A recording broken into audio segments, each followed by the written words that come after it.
Kung gear. Yan, box ko. Tingnan niyo. Ito ang Christmas.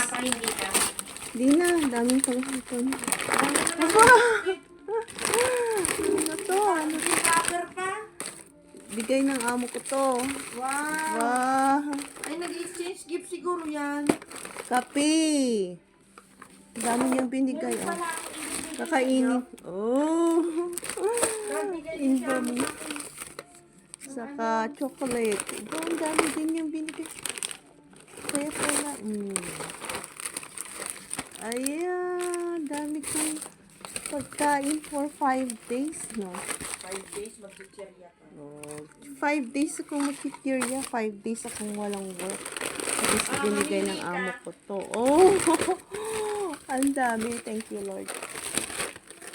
At least nagbigay din. Ano to? Aba! Thank you, Lord. Box, yung aking gift. Ito yung na-receive kong gift mula kay amo. Oh, thank you, Lord.